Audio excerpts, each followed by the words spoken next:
এবার আসেন নবীকে কিভাবে নিয়ে কি কি দেখালেন, আমরা সেদিকে যাচ্ছি ইনশাআল্লাহ। আল্লাহ রাব্বুল আলামিন ঘটনাটা এত আশ্চর্যজনক।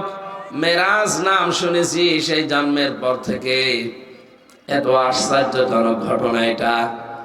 আল্লাহ পাক নিজেই বর্ণনা দিতে গিয়ে তিনি নিজে আশ্চর্য বোধ করেছেন, এই জন্য শব্দটাও দিয়েছেন সুবহান। আমরা কোনো আশ্চর্য জিনিস দেখলে এই শব্দটা বলি সুবহানাল্লাহ, তাই বলি না? আল্লাহ যেন নিজেও আশ্চর্য হয়ে গেছেন এই ঘটনা বলতেই। সুবহানাল্লাযী আসরা বিআবদিহি লাইলাম মিনাল মাসজিদিল হারামি ইলাল মাসজিদিল আকসা। সব পবিত্রতা সেই আল্লাহর জন্যে, যিনি তার বান্দাকে কোনো এক রাতের বেলা মসজিদে আকসা থেকে মসজিদে হারাম থেকে মসজিদে আকসা পর্যন্ত ভ্রমণ করিয়েছিলেন। কেন করিয়েছেন এবার আল্লাহ সেই বর্ণনা দিচ্ছেন। আল্লাযী বারাকনা হাওলা, যার পাশে চারিদিকে বরকতের ফেরেশতারা সব ঘিরে ছিল। যদিও ফেরেশতা জিবরাইল এসেছিলেন, কিন্তু তাকে নেওয়ার জন্য ফেরেশতা জিবরাইলের সাথে আল্লাহ পাঠিয়েছেন বরকত স্বরূপ আরো ৭০,০০০ ফেরেশতা। আমি নবীর শান মান মর্যাদা বর্ণনা করার জন্য না, কারণ তার শান মান আমরা জানি যে অনেক বেশি। জিবরাইল এসে তার পায়ের নিচে ফেরেশতা তার জহব্বা দিয়ে চেটেছিলেন, তাকে স্মরণ করিয়েছিলেন যে ওঠেন, আপনাকে আল্লাহর মেহমান হিসাবে লিনুরিয়াহু মিন আয়াতিনা, তার বিভিন্ন নিদর্শন আল্লাহ দেখাবে, আমার সাথে চলেন। নেওয়ার সময় যত ঘটনা আছে আপনারা কম বেশি জন্মের পর থেকে অনেকেই শুনেছেন। প্রথম, দ্বিতীয়, তৃতীয়, চতুর্থ আসমান এভাবে নিতে নিতে একেবারে সর্বশেষ রব্বুল আলামিন বাইতুল মামুর নাম শুনি আমরা, বাইতুল আকসা নাম শুনি আমরা। মুহাম্মদুর রাসূলুল্লাহকে আল্লাহ কিন্তু শুধুমাত্র সাধারণ মানুষের ইমাম বানিয়ে নামাজ আদায় করাননি দুনিয়াতে। লক্ষ লক্ষ নবী তার পেছনে, ফেরেশতা তার পেছনে নামাজ আদায় করেছিল। এই জন্য তাকে বলা হয় ইমামুল মুরসালিন, সাইয়্যিদুল মুরসালিন। নবীদেরও তিনি ইমাম, নবীদেরও নেতা। এখানে একটা প্রশ্ন জাগে, যে লোকটা নবীদের পর্যন্ত নেতৃত্ব দিয়েছেন, তার নেতৃত্ব বাদ দিয়ে দুনিয়ায় এমন কার নেতৃত্ব আছে যে মেনে নেওয়া যায়? আপনার বিবেক কি নেই? সেই নবীর আদর্শ এখনো পর্যন্ত আমাদের সামনে বিদ্যমান। মাথায় যদি অন্তত গোবর না থাকে, হালকা পাতলা মগজ থাকে, সেই লোকটার জন্যেও মুহাম্মদুর রাসূলুল্লাহ বাদ দিয়ে অন্য কাউকে নেতা মানা জায়েজ নেই। সে তো মানতেই পারে না। এরপর হয়তো দুনিয়ার দিকে তাকিয়ে শয়তানের ধোঁকায় পড়ে অনেকে উল্টা পাল্টা অনেক দিকে যান। আপনি এখনই আপনার মত, আপনার সিদ্ধান্ত এক্ষুনি পাল্টাবেন। যতদিন বেঁচে আছি এই পৃথিবীতে, কিয়ামতের দিন যেন মুহাম্মদুর রাসূলুল্লাহর পেছনে থাকতে পারি, এই আশা উদ্দেশ্য নিয়ে কোনদিন আর কাউকে নেতা মানি না মুহাম্মদুর রাসূলুল্লাহ বাদ দিয়ে। এটা একমত আছেন আপনারা? মাহফিল সাকসেস হয়ে গেছে। তারা হাত তোলেননি, তারা আর কয়েকদিন পরে তুলবেন। এবার আসেন দ্বিতীয় পয়েন্টে। তাকে আল্লাহ প্রথমেই দেখিয়েছেন, আমি যে ২৭টা জিনিসের নাম পড়লাম, ১ নম্বরে আল্লাহ তাকে মিজানের পাল্লা দেখিয়েছেন। কিসের পাল্লা? মিজানের পাল্লা। মানে আমরা কি মনে করি, এরা কথা বলে কি, এর সমস্যা কি? শুনতে পাচ্ছেন না কথাগুলো?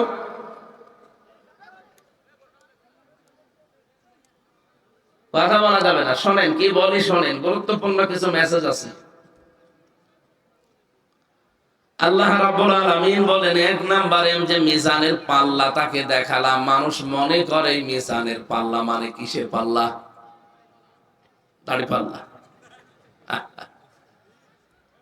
আপনি এমন কোন অভিধান পৃথিবীতে পড়িয়েছেন জীবনে, নাকি শুনে শুনে পর্যন্ত যে মিজানের পাল্লা মানে দাড়ি পাল্লা পড়িয়েছেন কোনোদিন কোনো জায়গায়? পড়েন? আমিও কোন জায়গায় আজ পর্যন্ত পাইনি যে মিজানের পাল্লা মানে দাড়ি পাল্লা। মিজান মানে মানদণ্ড। মিজান মানে কি? আমাদের ভেতরে একটা ভ্রান্ত ধারণা ঢুকে আছে, যদিও আপনি একমত হবেন কিনা আমি জানি না, আপনাকে আমি আরো চিন্তা ভাবনা করার জন্য বলছি। বিশেষ করে আমাদের এই দেশগুলোতে, আমি বাইরের অনেক দেশে এটা পাইনি, শুধু বাংলাদেশ ভারত এই দুইটা দেশে এই কনসেপ্টটা আছে যে কিয়ামতের দিন আল্লাহ আমাদের আমল মিজানের পাল্লায় তুলে দিয়ে মাপ দেবেন। এক পাল্লায় দেবেন নেকি, আর এক পাল্লায় দেবেন বদি। এটা শোনেননি? এক কথা বলে না কেন? কোনদিন কি চিন্তা আসে না যে মিজান মানে মানদণ্ড, আর মাপবেন আল্লাহ কিয়ামতের দিন? কি মাপ দেবেন? আমল। বলেন আরো জোরে বলুন, বলেন সবাই বলেন। আমল মানে কাজ। বলেন। এই শিক্ষক হয়ে এখন তো আপনাদের ক্লাস নিচ্ছি, স্যার তো বসে আছে। বলেন, জবান খুলে বলবেন আমল মানে কি? আরো জোরে বলেন। এবার আমার প্রশ্ন, কোন পাগলও যদি এখানে থাকে, ওই পাগলকে যদি বলা হয় যে 5 কেজি কাজ দিলাম, দাড়ি পাল্লায় তুলে দেন, ও হাসবে? কোনদিন ভেবেছেন যে মিজানের পাল্লা মানে আমরা মনে করি দাড়ি পাল্লা, কিয়ামতের দিন আল্লাহ আমল মাপবে। আমল মানে কাজ। আমল মানে কাজ কি দাড়ি পাল্লায় কেউ তুলে দেয় যে 5 কেজি কাজ? বলেন, কোন ধারণায় আছেন আপনি? এই কারণেই তো আমরা আসল কোনটা নকল কোনটা, আসলের সামনে কি করা লাগবে পেছনে কি করা লাগে এই বিষয়টা জানি না, আন্দাজে জীবন চালিয়ে চলে যাচ্ছে। এবার আমি কয়টা উদাহরণ দিব, আপনি মিলাবেন। পৃথিবীর প্রতিটি জিনিস পরিমাপ করার জন্য আলাদা আলাদা যন্ত্র আছে, এটা জানেন তো? আপনাকে যদি এই জমিনটা মেপে দেওয়ার জন্য বলা হয় যে এই ফুটবল ময়দানটা মেপে দেন, আপনি দাড়ি পাল্লায় তুলে দেবেন? এটা মাপার জন্য গজ লাগবে, ফিতা লাগবে। এটা ঠিক আছে তো? বলেন। এই যে চা দিয়েছেন আপনাকে, এই চা এখন যদি বলি মেপে দেন, এর ভেতরে ফিতা দিয়ে মাপবেন। এটার জন্য সিসি লাগবে, লিটার লাগবে। কথা বলছেন এখন? এখন যদি আপনাকে আমি এতগুলো চাউল দিয়ে বলি মেপে দিন, আপনি একটা একটা করে গণনা করবেন, 1 2 3। এটা মাপার জন্য কেজি লাগে, পাথর লাগে, বাটখারা লাগে, এক কথা বলা লাগবে। প্রতিটি জিনিস আমরা পরিমাপ করার জন্য আলাদা আলাদা জিনিস পেলাম। বলেন। এই যে কিয়ামতে আল্লাহ আমল মাপ দেবে, আমল মানে কাজ মাপার জন্য একটা আলাদা যন্ত্র আছে না? কাজ মানুষ মাপে কি দিয়ে? গুরুত্ব দিয়ে। গুরুত্বের ভিত্তিতে কাজ মাপা হয়। আপনি আসলে কাজটা গুরুত্ব দিয়ে করেছেন কিনা এর উপরে আমি কাজ পরিমাপ করতে পারি। নবীজিকে আল্লাহ যে মিজান দেখিয়েছেন, আসলে বিষয়টা আমরা অনেকেই জানিও না, চিন্তাও করি না। কিয়ামতের দিন আল্লাহ মিজানে মাপ দেবেন, ঠিক আছে, কিন্তু সেটা মাপ হবে গুরুত্বের ভিত্তিতে। এখন এই যে স্টেজ বানিয়েছেন, এই কথা বলেন কোন কারণ? আপনি গুরুত্বপূর্ণ একটা বিষয় আপনি খেয়াল না করে বাইরে যেতে গিবত করবেন। বসেন। এই স্টেজটার ভেতরে গুরুত্বপূর্ণ কি আছে আর গুরুত্বহীন যেগুলো না হলেও স্টেজ হয়। এই যে খুঁটি আছে 4টা আর সামিয়ানা, এই 2টা গুরুত্বপূর্ণ। এখানে গুরুত্বহীন অনেক জিনিস বসে আছে, এই যে আমি না থাকলেও কিন্তু স্টেজ হবে, হবে না? স্যার না থাকলেও স্টেজ হবে। এই যে কার্পেট বিছিয়েছেন, চা খাওয়ার জন্য কাপ দিয়েছেন, পোস্টার আছে, এই যে তাওয়াল আছে, এই টেবিল চেয়ার আছে। বলেন, এগুলো না থাকলেও কি মানুষ বলবে না যে না এটা স্টেজ না? কিন্তু খুঁটি যদি না থাকে, সামিয়ানা না থাকে, তাহলে এখানে গুরুত্বপূর্ণ 2টা জিনিস পেলাম, খুঁটি, সামিয়ানা। এই দুইটা আসল, এই দুইটা না থাকলে কোনো পাগল এটাকে স্টেজ বলবে না, কিন্তু বাকি যা আছে এগুলো না থাকলেও অসুবিধা নেই। আরো জোরে। এই পৃথিবীতে আল্লাহ কোরআনে কারিমের ভেতরে 500 শরীয়তের বিধান দিয়েছেন। কয়টা? আরো জোরে। 6666টি আয়াত, এটা প্রসিদ্ধ। 6236টি আয়াত, এটা বিশুদ্ধ। আপনি যে কোনোটা মানতে পারেন, অসুবিধা নেই।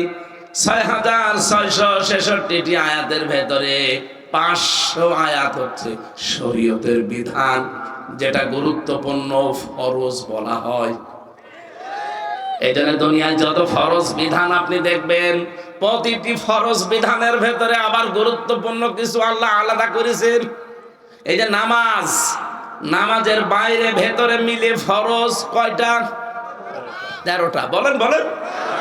আপনি 12টা আদায় করলেন, একটা আদায় করেননি। এখন যদি বলেন আমার তো 12টা আদায় হয়েছে, একটা নাই ছেড়ে দিয়েছি, তাতে কি? অন্তত 12টা সওয়াব আমারে দেন। আপনার কি একটা সওয়াব হবে? কি হবে? জিরো, শূন্য, কোনো দাম নেই। পুরা 12টায় মাটি। কি বুঝলেন এখান থেকে? সারা জীবন তো নামাজ পড়েন। এরকম ফরজ বিধান দুনিয়ায় যত আছে সবগুলোতে আলাদা আলাদা আলাদা কিছু গুরুত্বপূর্ণ জিনিস সব ভাগ করা আছে। হজের ফরজ নেই, রোজার ফরজ নেই, যাকাতের ফরজ নেই। কোন বিধান আছে দুনিয়ায় যে ফরজ অথবা বিধান নেই? দেখবেন প্রতিটি ফরজ বিধানের ভেতর আবার ফরজ। নামাজ যেমন ফরজ, নামাজের ভেতরে আবার ফরজ কয়টা? আল্লাহ রাব্বুল আলামিন এই পৃথিবীর ভেতরে আমাদেরকে পাঠিয়েছেন, ইন্নী জাইলুম ফিল আরদি খলিফা। আমি তোমাদেরকে জমিনে খলিফা করে পাঠালাম। কি করে? আরো জোরে বলেন। বলেন তো, ইন্নী জাইলুম ফিল আরদি। আল্লাহ যদি বলতেন ফিল খানকা খলিফা, যে খানকায় পাঠালাম খলিফা করে, তাহলে আপনি আল্লাহর ওলির মুরিদ হয়ে গেলে আপনার দায়িত্ব শেষ। কি? আপনি ওখানে মুরিদ হয়ে গেলে আপনার আর কোনো চিন্তা ছিল না, কয়দিন পরে দেখবেন আপনি খলিফা হয়ে গেছেন। আপনাকে কোন দরবারের খলিফা করে আল্লাহ পাঠাননি। এই ফরিদপুরে তো দরবার বহু আছে, যে কোনো এক দরবারের খলিফা হয়ে গেলে আপনার জীবন সাকসেস। আল্লাহ বলেন না, আপনাকে আমি পাঠিয়েছি জমিনের খলিফা করে। কোথায়? আরো জোরে বলেন। আপনি নিজের বিবেককে একেবারে প্রশ্ন করেন তো, আপনি কি জমিনে আছেন? না। আপনি মাদ্রাসায় আছেন পড়ে, আপনি মসজিদে আসেন পড়ে, আপনি খানকায় আছেন, আপনি দরবারে আছেন। জমিন ফাঁকা পেয়েছে জালেমরা, 180 মাইল বেগে চালাচ্ছে। তাহলে খলিফা হিসেবে থাকতে হলে খানকায়, দরবারে, কবরে, মাজারে, না কোথায় থাকা লাগবে? আরে ভাই, এই কথাই তো বোঝাতে চাই যে আমাদের জমিনে থাকা লাগবে। জমিনে থাকতে গেলে অবশ্যই যারা এতদিন জমিন দখল করেছিল তাদেরকে উৎখাত করতে গেলে একটু ঝামেলা হতে পারে। সেই ঝামেলা সামনেও হতে পারে। কথা বলে না কেন? আবহমান কাল থেকে হয়েছে, এখনো হচ্ছে, সামনেও হবে। কারণ আল্লাহর খলিফা এ জমিনে আল্লাহ পাঠিয়েছেন। জমিনে আমরা ছিলাম না, এই জন্য জমিন ফাঁকা ছিল, যা আমরা মন মতো চালিয়েছে। এখন যেহেতু আপনি এসেছেন, ওরা তো এমনি এমনি আপনাকে ছাড়বে না। কিন্তু আমরা যেহেতু আল্লাহর খলিফা, এই জমিনে আমরা থাকবই। এখানে থাকতে চাই কেন? কারণ এই জমিনে আল্লাহ কোরআন দিয়েছেন। বলেন না কেন?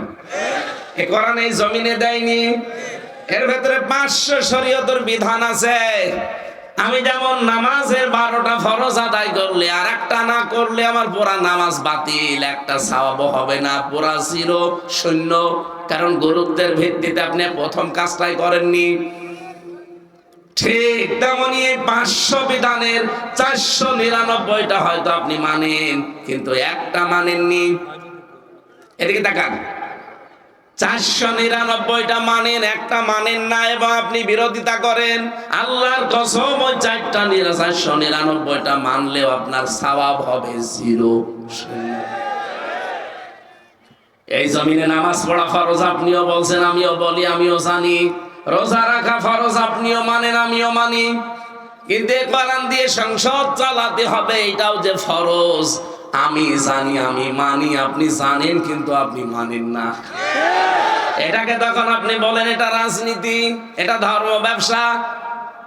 আপনি জাতে মাতাল হলেও তো তাহলে ঠিক আছেন, কথা বলেন না কেন? আপনাকে আমি বাঁচাতে চাই ভাই, আপনি ভুল করছেন, বুঝে করেন আর না বুঝে করেন, আপনার 499টা আদায় হচ্ছে। আকিমুস সালাত যেমন কোরআনে আল্লাহ দিয়েছেন, আতুজ যাকাত যেমন দিয়েছেন, আন আকিমুদ্দিন ওই রকম দিয়েছেন। সুতরাং নামাজ পড়বেন, রোজা রাখবেন, হজ করবেন, যাকাত দেবেন, বাবা 499টা পালন করবেন। কিন্তু আকিমুদ্দিন এই জমিনে আল্লাহর খলিফারা তার দিন কায়েম করবে, এটা আপনার কাছে রাজনীতি মনে হয়, দুনিয়ার কাজ মনে হয়। আল্লাহর কসম 13টা ফরজের 12টা আদায় করে যেমন একটা সওয়াবও পাননি, 499টা মানতে পারেন, একটা মানেননি, আপনিও কিচ্ছু পাবেন না। কিয়ামতে আল্লাহ যখন মাপ দিয়ে দেখবে, আরে 499টা হয়েছে আর একটা কই, একটাও সওয়াব নেই, ওরা 0 শূন্য হয়ে যাবে। এটা যারা সহজে বুঝে ফেলেছেন ভালো, যারা এখনো বোঝেননি এদিকে আসেন, কানের নিচে 2টা করে দিচ্ছি, তখন বুঝবেন।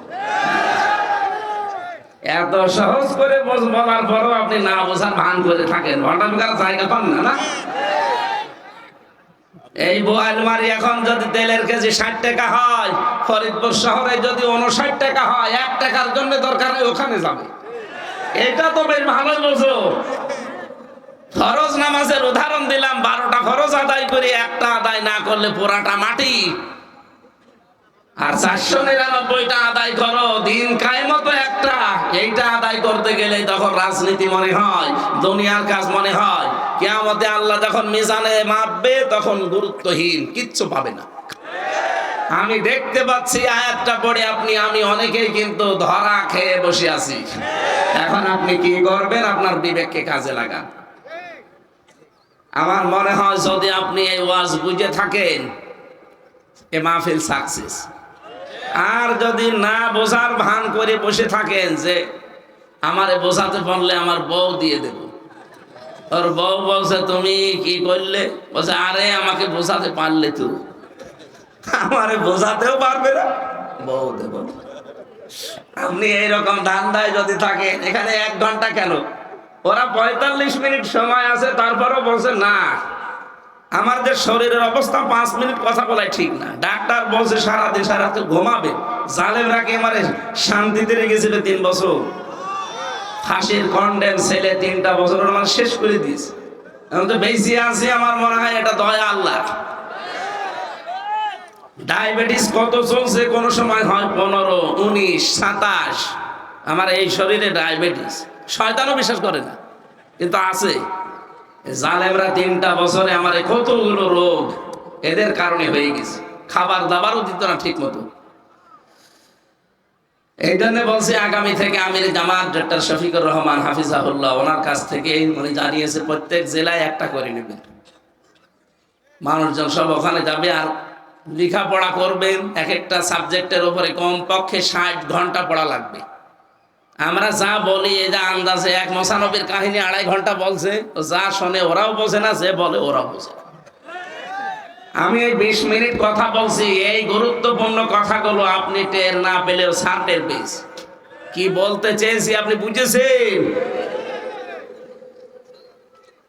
এরপরও যদি কেউ ভুল করেন, সত্যি কথা বলছি, আপনি কিন্তু কিয়ামতের মিজানের পাল্লায় মাপ দিতে গিয়ে ওই নামাজ ফরজের যে উদাহরণ দিলাম, 12টা আদায় করেছিলেন, একটা আদায় করেননি, তাহলে পুরাটা 0 বা 0, আপনারও কিয়ামতে 0 বা 0 হবে।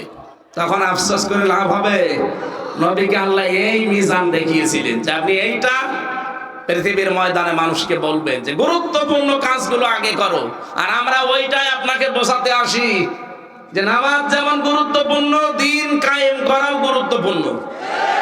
এই দিন যদি বাংলাদেশে কায়েম হয়ে যায়, এই দেশে তখন সাদাবাজি করার লোক পাবেন না।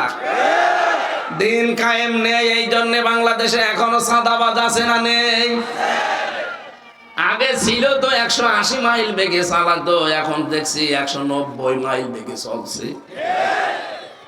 সেদিন এক লোক গিয়েছে এক জজের কাছে চাঁদা চাইতে গাইবান্ধায়, নারায়ণগঞ্জের বন্দরে গেছে রাত 12:30টার সময়।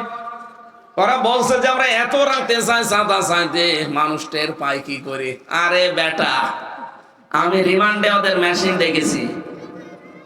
আমার যে 10 দিন ওরা রিমান্ডে নিয়ে বিভিন্ন জিনিস দেয়, আমার উপকার হয়েছে, কষ্ট হয়েছে, উপকার হয়েছে। ওরা এমন এমন মেশিন ইসরায়েল থেকে নিয়ে এসে রেখেছিল। আপনি মনে করছেন আমি রাত 2টার সময় যাই চাঁদা চাইতে? মানুষ জানে কি করি। আপনি পায়খানায় বসে বসে কি করেন তা ওরা ওখানে বসে বসে দেখতে পাচ্ছে, জানেন? 18 কোটি মানুষ ওদের হাতের থালার ভেতরে, এদের থালার ভেতরে যা আছে দেখতে পাচ্ছেন না? এই রকম করে রেখেছে। আপনাদেরকে যারা এই উলট পালট কাজে নিজেদের জীবন অলরেডি আরম্ভ করে দিয়েছেন 5 তারিখের পরে, তাদেরকে হালকা সতর্ক করছে, আপনি কিন্তু টের পাচ্ছেন না। গোয়েন্দা বিভাগ যারা আছে দেশে কাজ করে, সর্বোচ্চ আমি মাঝে মাঝে যোগাযোগ রাখি, দেখি এরা বলছে হুজুর দেশটাতে শুধু আমরা এখন দেখতেছি কে কি করে। এতদিন তো যাই হোক হয়েছে, খেয়েছে, এখনো সামনে কাদের কাছে দিলে মানে খালি খাবো খাবো এই চিন্তায় আছে। এটা শুধু দেখতেছি, অলরেডি আমাদের প্রায় দেখা হয়ে গেছে যে কে কি করতে পারে সামনে।